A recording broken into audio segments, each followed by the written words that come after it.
যার যেটা দরকার সেটা তার শেখা ফরজ। যেমন গরিব মানুষের জন্য যাকাতের মশলা জানা ফরজ নয়, কারণ তার টাকা নাই। কিন্তু ধনীর টাকা আছে, তার পক্ষে যাকাতের মশলা শেখা জানা ফরজ। ভাই, যে মানুষটার হজ ফরজ হয়েছে ওই মানুষটার পক্ষে হজ সংক্রান্ত জ্ঞান জোগাড় করা ফরজ। শুধু টাকা আছে, প্লেনের টিকিট কাটলাম আর সময়ে উড়ে চলে গেলাম মক্কায়, হজ হয়ে গেল, ব্যাপারটা এত সহজ নয় ভাই। যেটা সাধারণত আমাদের দেশের লোকেরা করে, টাকা হয়েছে, হাজি গ্রুপের সঙ্গে ঢুকে পড়লো, হজ করে চলে এলো। তাকে যদি জিজ্ঞাসা করা হয় যে এহরামের কাপড়টা পরে আর 2 রাকাত সুন্নতুল ইহরামের নামাজ পড়ে মাথার টুপিটাকে খুলে তাকে এখন নিয়ত করতে হবে ওমরার জন্য, আর সঙ্গে একটা দোয়া পড়তে হবে। তো ওই নিয়তটা কি আর এই দোয়াটা কি ভদ্রলোক খবর রাখে না। শুনতে পাচ্ছেন আমার কথা? কিছুক্ষণ গল্প করি, শুনে বাড়ি যান। ভদ্রলোক খবর রাখে না, অথচ হজ করে চলে এলো, গ্রামের মানুষ আত্মীয় স্বজনের কাছে পরিচিত হয়ে গেল, অমুক হাজি সাহেব। প্রিয় ভাই, তো আমি কি বলেছি আপনাকে, যিনি যে কাজ করতে যাবেন সে সম্পর্কে প্রয়োজনীয় জ্ঞান জোগাড় করা তার জন্য ফরজ। তো প্রত্যেকটা সাবালেক সাবালিগা মুসলমানের জন্য 5 ওয়াক্ত নামাজ পড়া ফরজ। পুরুষেরা নামাজ পড়বে জামাত সহ মসজিদে, মেয়েরা নামাজ পড়বে তার ঘরের নির্দিষ্ট জায়গায়। পুরুষ মসজিদে যে সওয়াব পাবে, মেয়েরা ঘরের নির্দিষ্ট জায়গায় নামাজ পড়ে সেই সওয়াব পাবে। সুবহানাল্লাহ হবে না জি? এখন আপনি বলুন, যে পুরুষ আর যে মহিলা পাক না পাকি বোঝে না, উজু গোসলের নিয়ম কানুন জানে না, নামাজের নিয়ত সূরা দোয়াগুলো শিখিনি, নামাজ সংক্রান্ত মাসলা মাসাইল শিখলো না, বিশ্বাস করুন, রাগ করেন না, তার নামাজ আর উঠবোস দুটোই সমান। মুসল্লিদের ভাগ করুন, একাংশ মুসল্লি আছে ওয়াক্তিয়া, আর একাংশ মুসল্লি যারা ওয়াক্তিয়া তারা জুমা এবং ঈদেও জড়িত, আর একাংশ মুসল্লি আছে ওয়াক্তিয়া নামাজের সম্পর্ক নাই, শুধু জুমাটা পড়ে, ঈদটা পড়ে।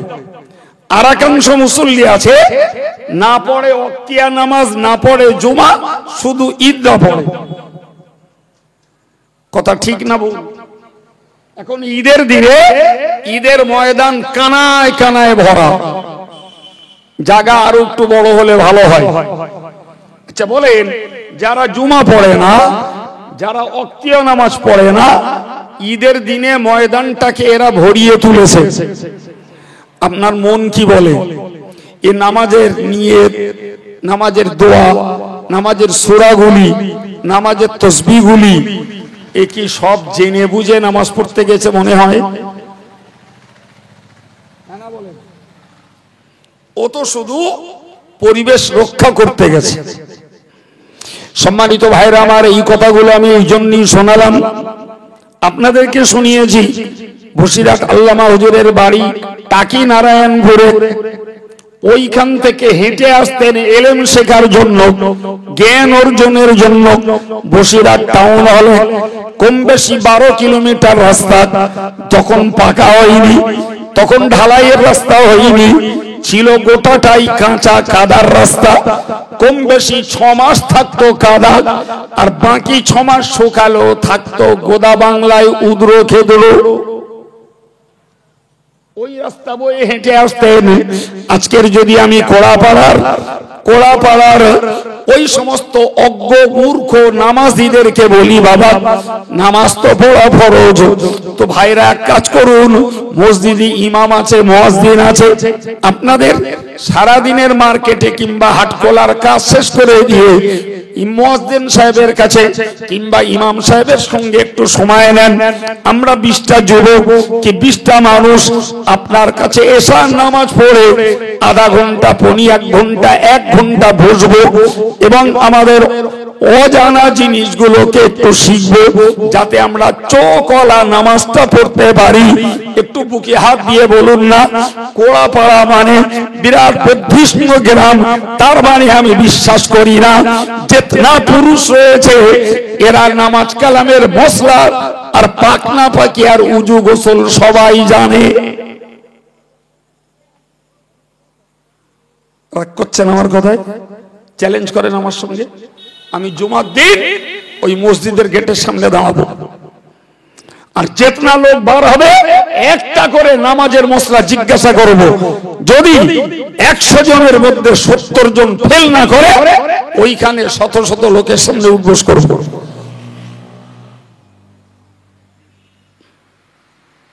কি হচ্ছে আজকের বসে স্মৃতি সভা?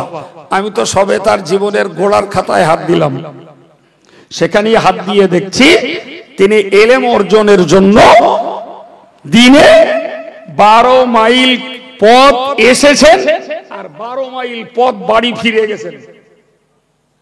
এ কষ্টের মূল্য দেওয়ার ক্ষমতা আছে? হ্যাঁ, আমরা হাটখোলায় গটরা দিচ্ছি, চায়ের দোকানে, ক্লাবে, রাজনীতির গল্প, 10 কদম হেঁটে মসজিদে ইমাম সাহেব কিংবা মুয়াজ্জিন সাহেবের কাছে বসে একটু কোরআন শিখবো, একটু উজু গোসল শিখবো, নামাজের জরুরি মশলা মাসাইলটা শিখবো, কিছু দোয়া কালাম গুলো শিখবো। এতটুকু সময়ের ত্যাগ স্বীকার, এতটুকু কষ্ট, এতটুকু মেহনত করার লোক আজও 100 জনের মধ্যে 70 জন নেই। অথচ নামাজের কাতার ভর্তি। কি হবে? বড় বড় বুজুর্গ আল্লাহওয়ালাদের জীবন চরিত শুনে লাভটা কি? যদি তাদের জীবন থেকে শিক্ষা নিয়ে নিজেরা যদি উৎসাহিত না হতে পারলাম, তাহলে লাভটা কি? একটু ভাবুন। আজকে যদি আমার মায়েদের কথা বলি, মাশাআল্লাহ কিছু মায়েরা বসেছেন ওয়াজ শোনার জন্য। কারা ঘরে শুনছেন আমার দেখার দরকার নেই, যারা অন্তত মাহফিলের কাছে এসেছেন কিছু কথা শোনার জন্য, ভাই নিশ্চিত এর জন্য তাদেরকে ধন্যবাদ। কিন্তু মায়েদের জীবন, মায়েদের ধর্ম আচরণটাকে একটু যদি সমীক্ষা করি, তো আমি একটা কথা বলি, আমার বাস্তব অভিজ্ঞতা। গল্প বলে কারোর ঘাড়ে দোষ চাপাবো ওটা আমার নীতি নয়, বাস্তব অভিজ্ঞতা বলছি। মুসলিম সমাজে পুরুষদের তুলনায় মেয়েরা কোরআন শরীফ পড়তে আগ্রহী বেশি এবং শেখেও বেশি। 100টা যুবককে যদি দাঁড় করানো যায়, আমার বিশ্বাস 90টা যুবক কোরআন পড়তে জানে না। সিরিয়াসলি 10টা জানতে পারে। ঠিক উল্টো মেয়েদেরকে যদি আপনি সার্ভে করেন তো দেখবেন 100টা মেয়ের মধ্যে 90 জন কোরআন পড়তে জানে, 10 জন পড়তে জানে না। কারণ একদম গোদা বাংলায় মেয়েগুলোরে বেদিতে হবে, এই জন্য ঠেংরে মুংরে থেতো মেতো করিয়ে বাপগুলো একটু কোরআন শেখায়। এটা আমার বাস্তব অভিজ্ঞতা। আর জানে ছেলে মানে সোনার আংটি, ব্যাঁকা চড়া হলু, ওজন তার কমছে না, যা আছে অতি 50,000, 60,000, 1 লাখ, 1.5 লাখ পাওয়া যাবে। ওর কোরআন শেখানোর পিছনে সময় নষ্ট করলাম নাকি? হায় হায়। যদি বলেন হুজুর আপনি কেমনে বুঝলেন, আমি আপনার চোখে আঙুল দিয়ে বুঝিয়ে দিচ্ছি। বাপ, মেয়েটা যে বাপের, ছেলেটাও সেই বাপের। তাহলে যদি মেয়েটার কোরআন শেখায় নামাজের জন্য, মেয়েটার কোরআন শেখায় কবরের আযাব থেকে বাঁচানোর জন্য, মেয়েটার কোরআন যদি শেখায় জাহান্নাম থেকে বাঁচানোর জন্য, তো সেই বাপের ছেলেটা কোরআন পড়তে জানে না, তাহলে তার কি কবরের আযাব, হাসরের আযাব, জাহান্নামের আযাব থেকে বাঁচার দরকার নেই? এই কথা বলে আছে তো? তাহলে মেয়ের শেখালো, ছেলে শেখায়নি কেন? অতি প্রমাণ হচ্ছে ও মেয়ের আযাব থেকে বাঁচানোর জন্য শেখায়নি, নামাজি বানানোর জন্য সব বাপে শেখায়নি, জাহান্নাম থেকে বাঁচানোর জন্য শেখায়নি। অধিকাংশ বাপেরা মেয়েদের কোরআন শিখিয়েছে বিয়ে দিতে হবে, তাই কি লাভ হবে? কি লাভ হবে? বিয়ে তো হয়েই যাবে, কিন্তু নিয়তের ত্রুটিতে সওয়াব থেকে ভিতের আঙ্গুল, বুড়ি আঙ্গুল কিচ্ছু পাওয়া যাবে না, বেকার। আশ্চর্য ব্যাপার যে আমার সমাজের যুবক ছেলেগুলোকে যদি বাপ মা সজাগ হয়ে এদেরকে অন্তত একটু কোরআনিয়া মক্তব মাদ্রাসায় যদি পড়তে দিত, তাহলে যুবকগুলোর ভিতরেও অন্তত ন্যূনতম কোরআন পড়ার প্রবণতা, মনোযোগটুকু আমরা খুঁজে পেতাম। নাই নাই। এর পরের কথা বলি বাবু, বাপ মার ত্রুটি কতটা আমি জানি না, তবে এইটুকু বলতে পারি, বর্তমান যুব সমাজকে যদি দ্বীন শিক্ষা না দেওয়া হয়, ইসলামকে যদি না শেখানো হয়, তাহলে এটা যুবকদের ব্যক্তিগত দোষ যতটা, বাপ মার দোষ কোনো অংশে কম নয়। যদি 80 বছরের একটা বুড়ো বলে যে আমার কোরআন শেখা হয়নি, খানিকটা যুক্তি আছে, মেনে নেওয়া যায়। কারণ তখন দেশে ঘরে এত মক্তব, এত মাদ্রাসা, কি মডেল মাদ্রাসা, এত হাফেজ, এত আলেম, এত মসজিদের ছড়াছড়ি, এত মাদ্রাসার ছড়াছড়ি ছিল না। ফলে ওই বয়সের একটা বৃদ্ধ মানুষ যখন কিশোর ছিল, তাদের সময়ে এত দ্বীনি শিক্ষার প্রভাব ছিল না, ফলে শেখা না হতে পারে। কিন্তু আজকের যুবক বলতে পারবে না যে আমার শেখা হয়নি মাদ্রাসার অভাবে, শেখা হয়নি হুজুর পাইনি তাই, শেখা হয়নি হাফেজ সাহেব পাইনি তাই, শেখা হয়নি মাদ্রাসা পাইনি তাই। এ কথা বললে আজকের যুবকের জন্য আর খাটবে না। তাহলে এই যুবকগুলো যখন কিশোর ছিল, আমরা বাপেরা এদের পড়তে দেইনি, এদের স্কুলে দিয়েছি, এদের মিশনে দিয়েছি। ভাই যদি গরিব পরিবার হয়, এদেরকে রোজগার করতে দিয়েছি, হাতের কাজ করতে দিয়েছি, সংসারের ডেভেলপমেন্ট করতে চেষ্টা করেছি। কিন্তু এই বাচ্চাটা আমার বাচ্চা, আমি মুসলিম, ওর এখনো বুঝ হয়নি, পরে ওর বুঝ হবে। তাহলে ওকে কবরের আযাব, হাসরের আযাব, জাহান্নামের আযাব থেকে বাঁচতে হবে। সেই বাঁচার পথে পরিচালনা করাটাও আমার দায়িত্ব। ও পরে সেলাইয়ের কাজ করবে না, মাটির কাজ করবে না, অন্য কোথাও লেবারি করবে না, ও কলকারখানা শ্রমিক হবে না, ও গ্যারেজের মিস্ত্রি হবে, ওটা পরে দেখা যাবে। কাজগুলো হালাল, যেটা করে খাবে খাবে, কিন্তু ও আমার মুসলিম ঘরের বাচ্চা হিসাবে ধর্ম শিখিয়ে ওর পরকালটাকে আমায় বাঁচাতে হবে। এটা অন্তত পক্ষে আর কারোর দায়িত্ব না থাক, বাপ মার দায়িত্ব থাকা উচিত ছিল। রাগ করেন না ভাই, এই সভাটা নাকি এরা 13 বছর দিচ্ছে, তো এইখানটায় তো আমার মনে হচ্ছে আমি আজকে প্রথম সভা করছি। তার মানে হতে পারে 13 বছরে আমার ভাগে প্রথম পড়েছে, এও হতে পারে। তাই হোক, জি, তাতে আমার যতটুকু দায়িত্ব কর্তব্য পালন করছি। আমি কি বলতে চাইছিলাম বাবা, যে বাপগুলো যদি ছেলেগুলোকে না শিখিয়ে থাকে, এ ছেলে তুমি তোমার লাইফ স্টাইল চিনে ফেলেছো বাবা, তুমি তোমার বিলাসিতা বুঝে গেছো, কসমেটিক্সের জিনিস ব্যবহার করতে শিখেছো, তুমি অ্যান্ড্রয়েড স্মার্টফোন ব্যবহার করতে শিখেছো, তুমি ফ্রি ফায়ার শিখেছো, পাবজি শিখেছো, মেয়েদের নগ্ন ছবি দেখতে শিখেছো, নাচিয়াতের নাচ দেখতে শিখেছো, তুমি মোবাইলে তাস খেলতে শিখেছো, তুমি জুয়া খেলতে শিখেছো, মোবাইলে ক্রিকেটার ফুটবল খেলতে শিখেছো, তাহলে তুমি অজ্ঞ নও, অ্যাবনর্মাল নও, তুমি বোকা নও, তোমার ভিতরে চেতনা আছে। বলি বাবা, বাপের ভুলটা না ধরে তোমার এই চেতনাশীল বয়সে নিজের টানে নিজে তো একটু যে কোরআনটা শিখে নিলি হতো। ভুল বলছে খুব, বলেন। হ্যাঁ, তুমি তো দুর্বল নও, অজ্ঞ নও, মূর্খ নও, অ্যাবনর্মাল নও। তোমার দুনিয়াবি ক্ষেত্রে যাবতীয় বিষয়ে তুমি যথেষ্ট সজাগ, যথেষ্ট তটস্থ, যথেষ্ট তৎপর। তাহলে বাপ তোমারে শিখতে দিয়েছিল কি দেয়নি, ওই সমালোচনা পর্যালোচনা বাদ দিয়ে এখনো তোমার হাতে যথেষ্ট সময় আছে।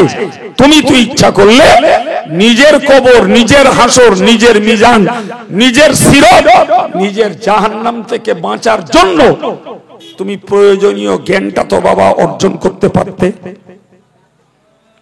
আধ ঘন্টা সময় যেত, দিনে আধ ঘন্টা সময় যেত, 6 মাস 1 বছর দিলেই মিটে যেত, তার বেশি দিতে হতো না। অতি তোমার প্রয়োজন মিটে যেত। তুমি উজু, গোসল, পাক না পাকি, দোয়া, তসবিহ, কালাম সব শিখে ফেলতে।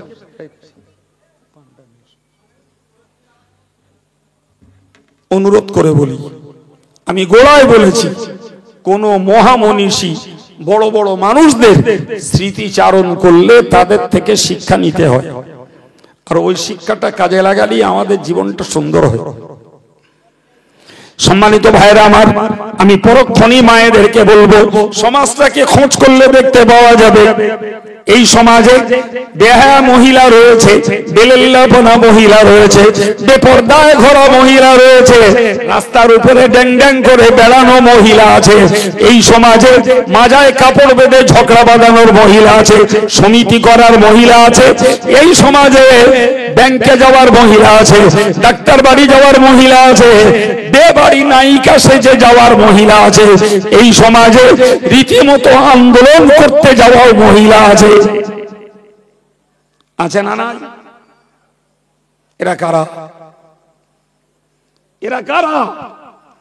এরা তো হয় আমাদের মা, না হলে আমাদের স্ত্রী, না হলে আমাদের বোন, না হলে আমাদের মেয়ে, না হলে আমাদের ভাগ্নি, না হলে আমাদের ভাইজি। এরাই তো। এদের পর কে? এরা দূরের কে? কার সঙ্গে রক্তের সম্পর্ক নেই?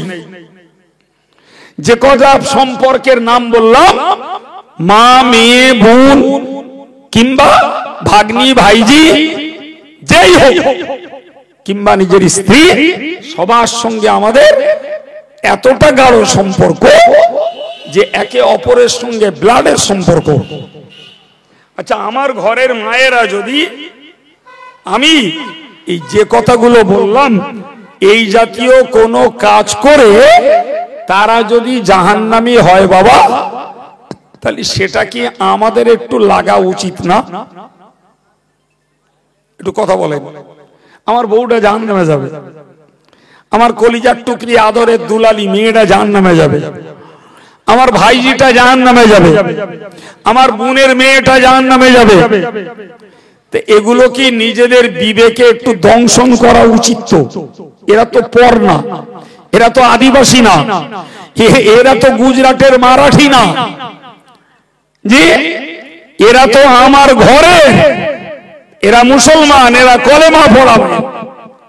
এদেরও জাহান্নাম থেকে বাঁচা আর বাঁচানো, তাদের চেষ্টা করে বাঁচা উচিত। আর আমরা যারা অভিভাবক, আমাদের চেষ্টা করে তাদের বাঁচানো উচিত।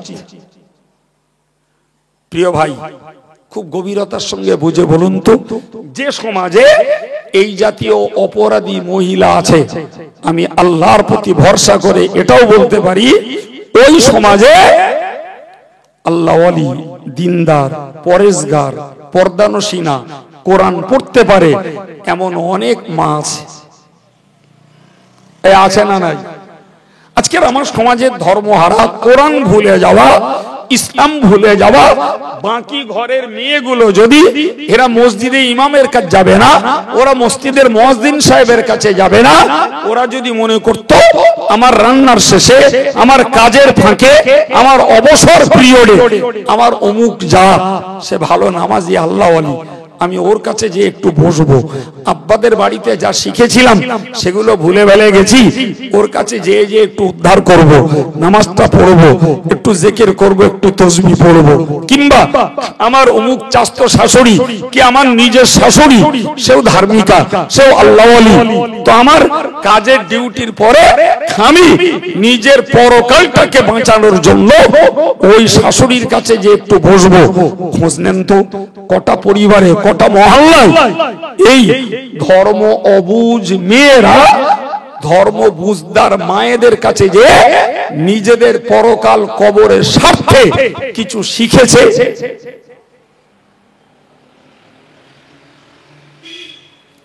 আমার থেকে আপনারা খোঁজ রাখতে পারবেন বেশি, কারণ আমি তো উড়ন্ত লোক আর আপনার তো সমাজের প্রতিষ্ঠিত লোক, সমাজের খবর ভালো রাখেন। ভাইরা আমার, আমি কি বলতে যে এত কথা বলে ফেললাম, আমি শুধু এইটুকু কথা বলেছি যে বসিরহাট হুজুর টাকি নারায়ণপুর থেকে হেঁটে বসিরহাটে টাউন হলে আসতেন সেই যুগে লেখাপড়া শিখতে। কিসের লেখাপড়া? ইলমে দ্বীন, ধর্মের লেখাপড়া। তখন কাঁচা রাস্তা, কাদা চটকিয়ে আসতেন, 12 মাইল রাস্তা। এই ত্যাগ, এই সাধনা, এই উৎসর্গ, এই কষ্ট, আমরা সেই জায়গাটায় দাঁড়িয়ে তার শতভাগের 1 ভাগ কষ্ট কি নিজেদের ধর্মটাকে ঠিক ঠিক রূপে পালন করার জন্য আমরা একটু করতে পারি না বাবা? আমাদের সমাজ ব্যবস্থা হলো জি, তবু কোড়াপাড়ায় বলা যায়, কেননা কোড়াপাড়ায় যতগুলো সভা হয় কোথাও না কোথাও কম বেশি 1-8 যাওয়া হয়েছে। তো কোড়াপাড়ায় দেখা যায় প্যান্ডেলে, লাইটিং এ, গেটিং এ অপচয়টা হয় না। বিভিন্ন জায়গায় আল্লাহ নিয়ে যায়, তো এক একটা সবার প্যান্ডেল খরচ 2.5 লাখ, 3 লাখ, 4 লাখ। কেন মনে হচ্ছে মিথ্যা বলছি না সত্যি বলছি? হ্যাঁ, সত্যি বলছি। কোড়াপাড়ায় ওই অপচয়টা হয় না, এটুকু ঠিক। কিন্তু আমার বক্তব্য, তারপরেও সভা দেওয়ার লোক আছে, শেখার লোক কম। সভা দেওয়ার লোক আছে, আমল করার লোক কম। সভা দেওয়ার লোক আছে, জীবন গড়ার লোক কম। মুরব্বীগুলো সোনার তালে আর যুবকগুলো দেওয়ার তালে। আমরা দিচ্ছি, তোমরা শোনোগে। সত্যিটা বলে, আরে বাবু তুই আজকে যুবক রে বাবা, কালকে তো বুড়ো হবি, তা তোর শেখাটা শিখবি কবে বাবা, আর আমল করবি কবে? বলেন জি। একটা লোক বছর 55 বয়স, যখন আগে নামাজ কালাম পড়তো না, হালে কিছুদিন নামাজ পড়া ধরেছে। আমি কথাটা বলছি বেশ কিছুদিন আগে। লোকটা আমার পাশে দাঁড়িয়েছে, জোহরে সুন্নত নামাজ পড়ছে। তা জোহরে সুন্নত নামাজ পড়তে আস্তে আস্তে কেরাত পড়তে হয়। তো আস্তে আস্তে নিয়ম হলো তুমি এমন করে পড়ো অন্তত নিজের পড়াটা যেন নিজে শুনতে পাও। আর বেচারা তার থেকে আর একটু জোরে পড়ছে, আর একটু জোরে। তা সে এমন জোরে পড়ছে পাশের এপাশ ওপাশের লোক শুনতে পাচ্ছে। তা লোকটা সূরা ফাতিহা পড়তে শুরু করেছে, পড়ছে আমি বলি এরম করে কেন? হ্যাঁ, হঠাৎ করে এরকম মানুষের দমটম লেগে স্ট্রোক হয়ে যায়, তাহলে এরম কিছু হচ্ছে নাকি, তা কি জানি। আমি তো নামাজের নিয়ত বেঁধে আছি, কানে আসতেছে। তা যাই গেলাম, খানিকক্ষণ পরে নামাজ আমার পড়া শেষ করলে আমি জিজ্ঞেস করেন, চাচা ওরম হচ্ছল কেন, ওরম করতে কেন? তো হচ্ছে খোকা হচ্ছল না। একদম সত্যি কথাই বলেছে। এর একান্ত কারণ হলো ওই বুড়ো বয়সে শিখতে গেছে, জীবের আর আড় ভাঙতেছ না। বাচ্চা বেলায় যদি শিখতে যেত প্লেন পড়তে পারতো, ইয়াকা না'বুদু ওয়া ইয়াকা নাস্তাঈন। এই যে ইয়া সে আর তুলতে পারছে না, ওইরকম হয়ে যাচ্ছে। কিন্তু বাচ্চাটাকে যদি ট্রেনিং দেওয়া হতো, বিশ্বাস করুন আপনি অবাক হয়ে যাবেন, 9-10 বছরের বাচ্চারা কোরআন পড়ছে, আপনাকে পাথরের মতো দাঁড়িয়ে শুনতে হবে। কি চ্যাম্পিয়ন পড়া! এটাই শিশুকালের ট্রেনিং এর সুফল। ভাই ওই ট্রেনিং যদি 50 বছর বয়সে, 55 বছর বয়সে, 60 বছরের বয়সে দেওয়া হয় বাপ, তো ওই শিশুকালের মতো হয় গা, জীবনেও হবে না। শিশুবেলায় যদি আমার দাবি বসে একটু যদি স্মৃতি সভা করতে বসে, তার জ্ঞান অর্জনের জীবনে যে অসাধারণ কষ্ট, তা থেকে একটু শিখি যে আমরা একটু সময় দেব। আমাদের সবাইকে হাফেজ হতে হবে, সবাইকে মাওলানা, মুফতি, মুহাদ্দিস, মুফাসসির হতে হবে।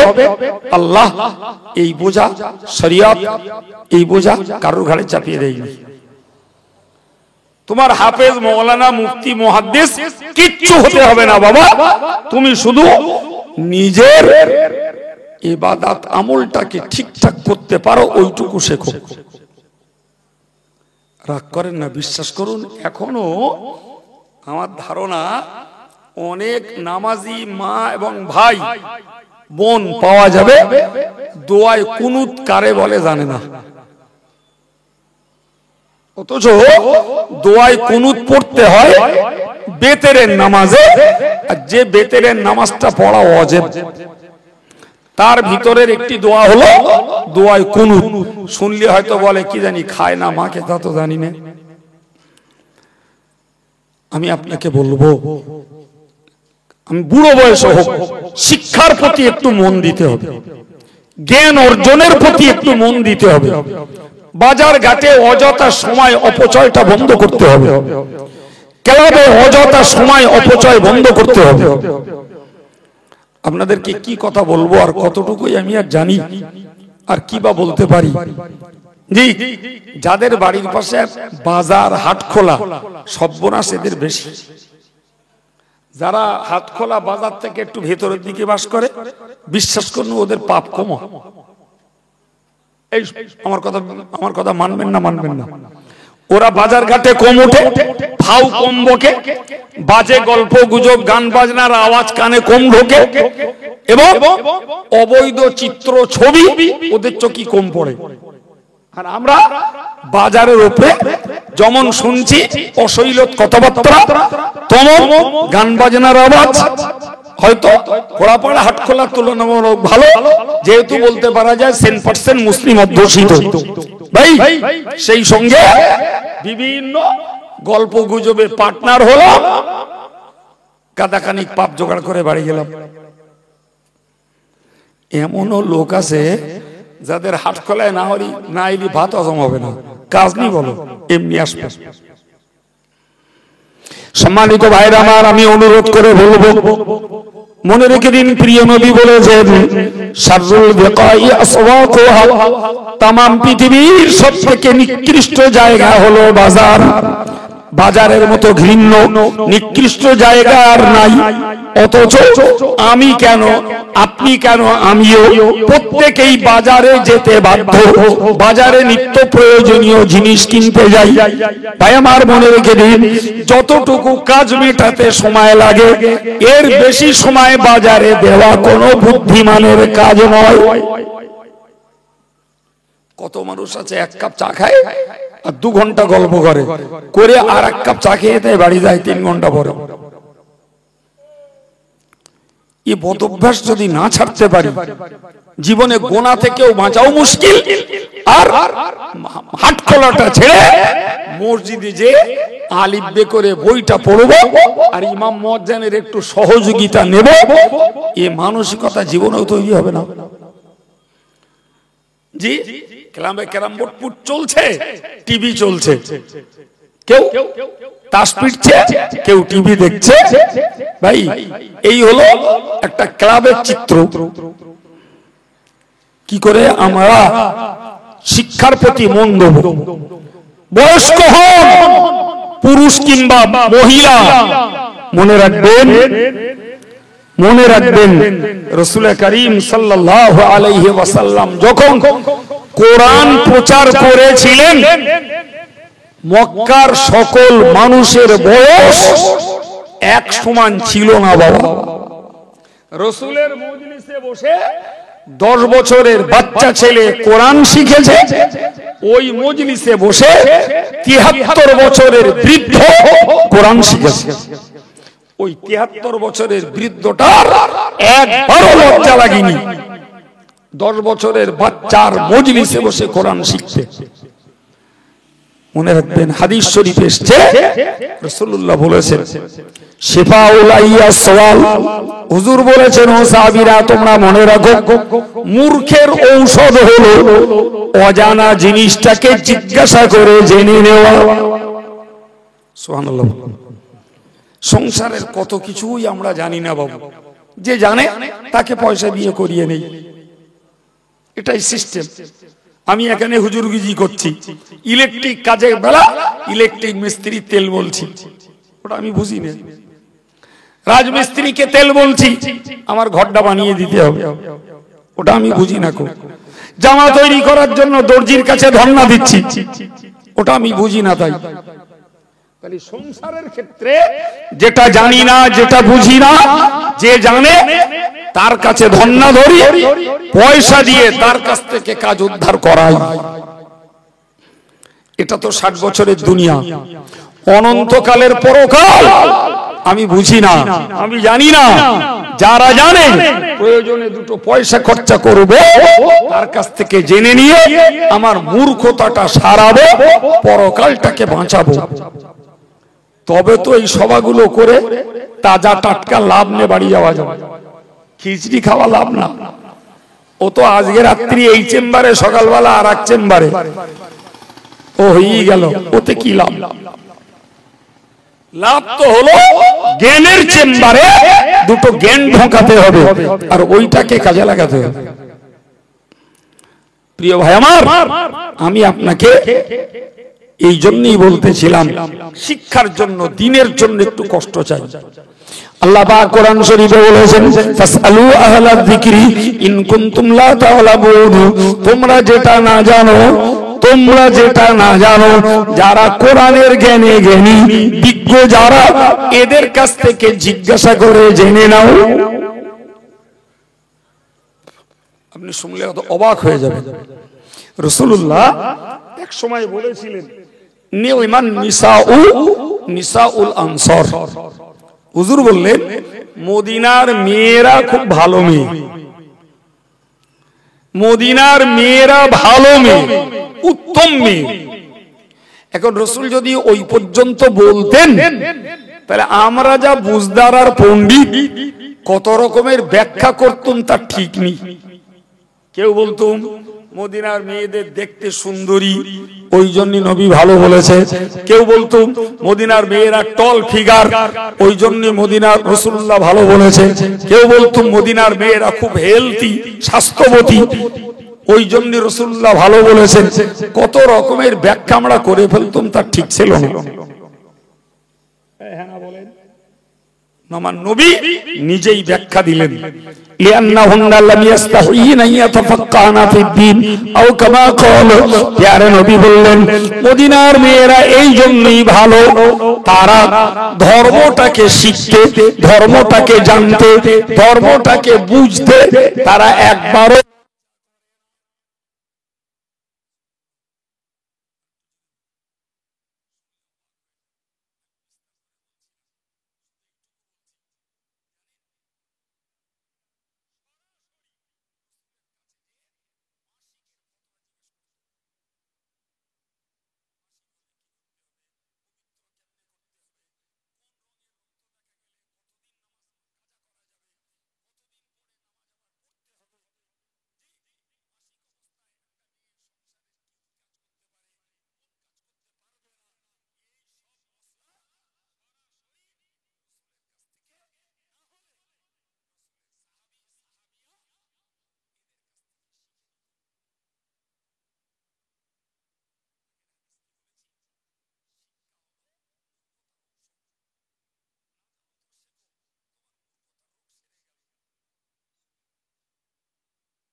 আর জ্ঞান নেওয়ার বই আলাদা।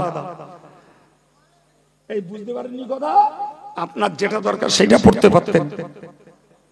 তো যেটা বলছিলাম, হামিদি সাহেব বসিরহাট হুজুরের জীবনী কর্মবীর মৌলানা রুহুল আমিন এই বইতে লিখেছেন 1233 সালে ফুরফুরা শরীফের দাদা হুজুর কিবলা রহমাতুল্লাহ আলাইহি তিনি ওই ইসালে সাহেবের মজলিসে ওয়াজ করতে করতে বলেছিলেন, ঠিক হুবহু বলছি, বাবারা আল্লাহ পাক আমার খানদানে ইলমে লাদুন্নি দান করেছেন, আমি ওই ইলমে লাদুন্নি বসিরহাটের মৌলানা রুহুল আমিন সাহেবকে দিয়েছি।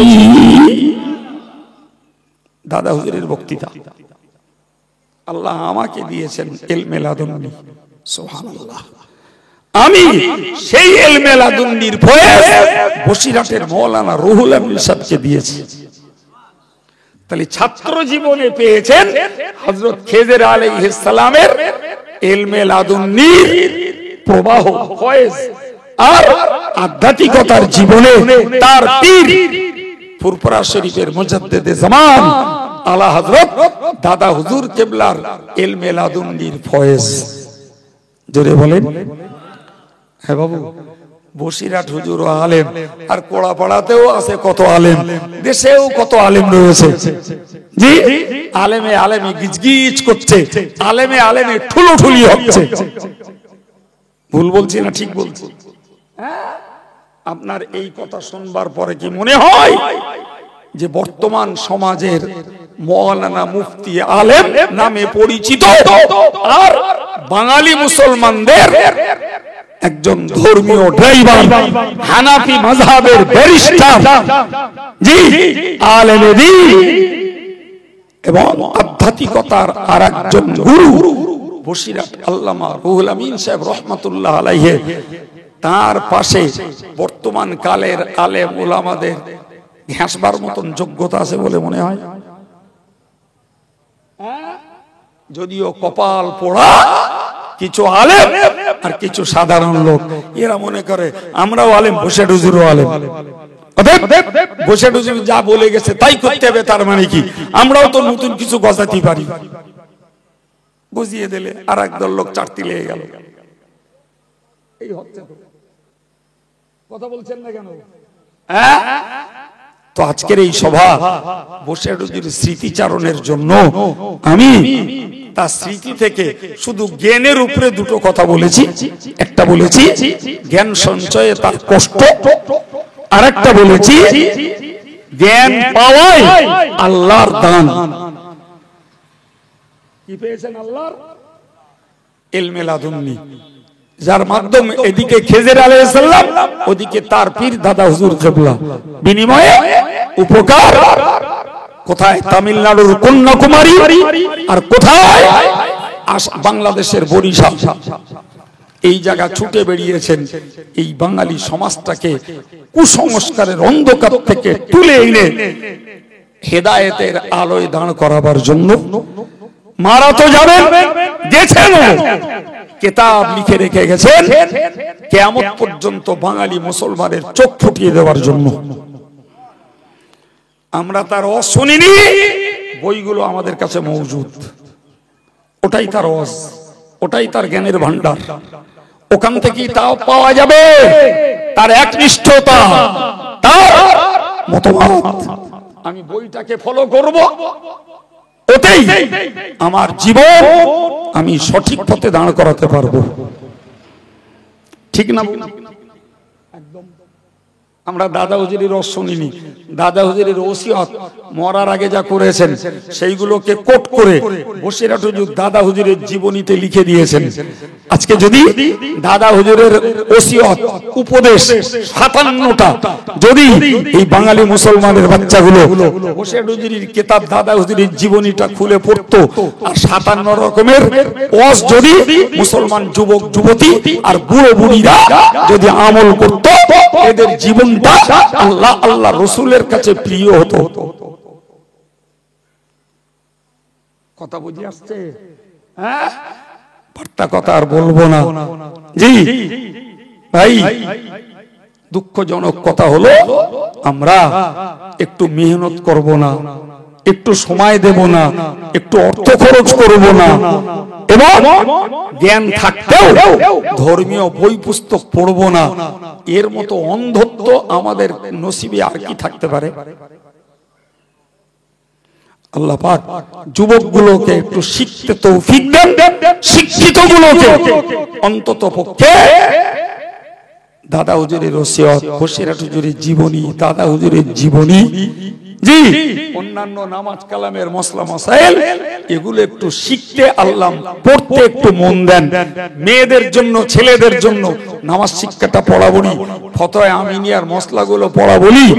ভাই উজু গোসল নামাজের আলাদা বই রয়েছে, হানাফি ফিকহ তত্ত্ব, সেটাকে পড়া বলি। যদি মনে হয় এগুলো পড়বো না, শিক্ষিত যুবকগুলো এরা তো পড়তে পারতো রাসূলের জীবনী, এরা পড়তে পারতো সাহাবাদের জীবনী, এরা পড়তে পারতো খাজা সাহেবের জীবনী, এরা পড়তে পারতো মুজাদ্দিদ আল পেশানির জীবনী, এরা পড়তে পারতো দাদা হুজুর বসিরহাট হুজুরের জীবনী, আমার মায়েরা পড়তে পারতো আম্মাজান খাদিজার জীবনী, আয়েশার জীবনী, ফাতেমার জীবনী, রাবিয়া বাসারের জীবনী। এগুলো যদি পড়তো বিনা তেল মলায়, এরা ধর্মপথে ফিরতো। এই বিশ্বাস হয়? জি, সব বিনাশ হয়েছে। এরা জ্ঞান থাকতেও পড়বে না। আল্লাহ বোঝার তৌফিক দেন, বলুন আমিন। আর একটু জোরে সরে বলুন আল্লাহুম্মা আমিন। আসুন প্রিয় নবীর প্রতি সালাম। ইয়া নবী,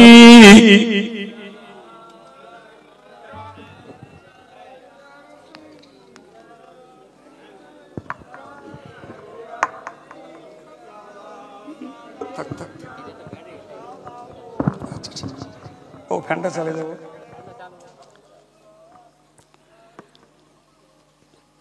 নবীদের সরদার সাজিয়া আসিলেন ধরায় নামিয়া, উম্মতের এতিম করিয়া শুইলেন মদিনা মুনাওয়ারা। ইয়া নবী,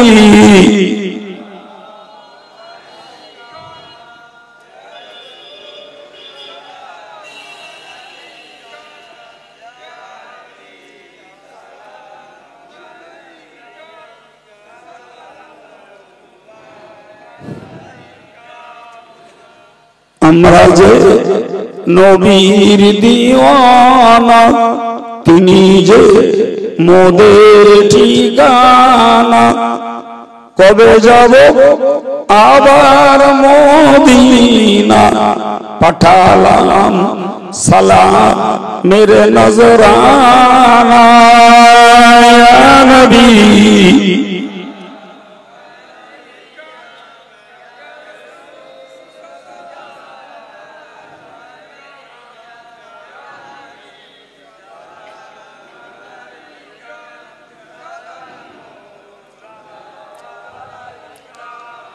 या रब्बी सल्ली वसल्लिम अला खैरि खल्क़िक, भेज रब मेरे दरूद व सलाम बरगज़ीदा नबी पर आपने मदाम बलगल उला बिकमालिही कशफत दुजा बिजमालिही हसनत जमीउ खिसालिही सल्लु अलैहि व आलिहि अल्लाहुम्मा।